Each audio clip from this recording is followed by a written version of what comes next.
کابل ښاریان د ښاروالۍ له خدمتونو او وروستیو فعالیتونو ډیر خوشحاله دي.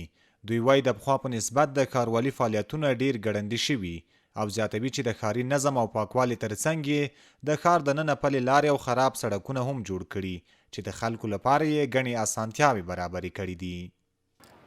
فعالیت‌های ښاروالي دیگه نسبت به قبل د ښاروالۍ فعالیتونه د تیر په پرتله ډیر ښه شوي دي، که هغه د پاکوالي په برخه کې دي، که د سړکونو او پلې لارو د جوړولو په برخه کې. ډیره پاملرنه د رغونې په برخه کې ده، یعنی هغه سړکونه چې خراب شوي وو او پلې لارې چې ویجاړې شوي یا کارونه نیم بشپړ شوي وي هغه رغوي، کار پرې کوي او بل یې دا ښه اقدام کړی چې د ښار په پلو لارو کې ګڼه ګوڼه ختمه شوې، ځکه پخوا زیات شمیر کراچۍ ولاړې وې چې اوس هغه لرې شوي دي. که رښتیا ووایو د تیر نظام پر مهال ډیرو خلکو له ښاروالۍ څخه شکایتونه درلودل، ځکه چې ښه فعالیت یې نه کوه، د خلکو شکایتونو ته یې رسیدګي نه کوله، یعنی په هره برخه کې ډیرې ستونزې درلودې. خو کله چې اسلامي امارت واکمني ترلاسه کړې د ښاروالۍ کړنې هم تر ډیره ښې سوي دي. د مثال په ډول د ښار نظافت، د نالیو جوړول او داسې نور فعالیتونه یې ترسره کړي دي او هغه څه چې ماته په زړه پورې دي او خلک یې هم نن سبا ډیر په اړه خبرې کوي هغه دا دی چې ښاري ګڼه ګوڼه او بې نظمي یې ختمه کړې ده.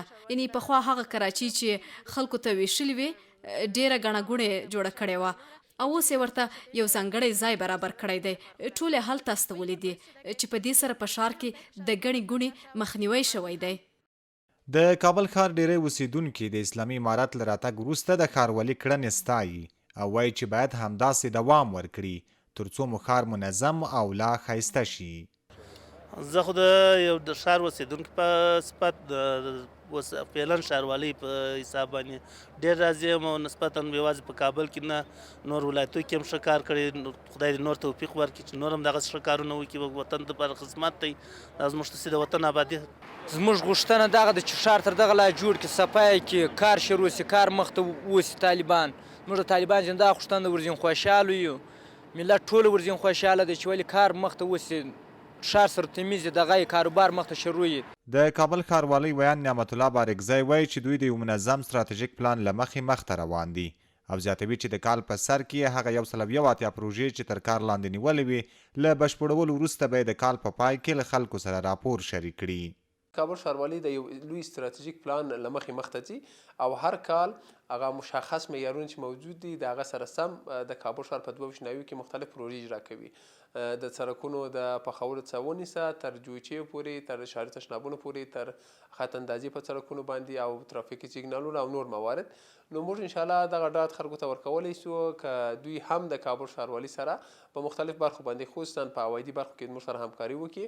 بلا شکه کابل ښاروالي کولی سي چې په راتلونکي کلونو کې په کابل ښار کې د حالت داسې یو ځای ته ورسوي چې بیا موږ تاسې غیر پلاني ځای ونه لرو او په این حال کې داسې خام سړک موجود نه وي. کابل ښاریان په داسې حال کې د ښاروالۍ د وروستیو فعالیتونو تود هرکلی کوي چې د هیواد په کچه په ځینو نورو ولایتونو کې هم د ښاروالۍ وروستۍ کړنې او فعالیتونه ستایل شوي دي.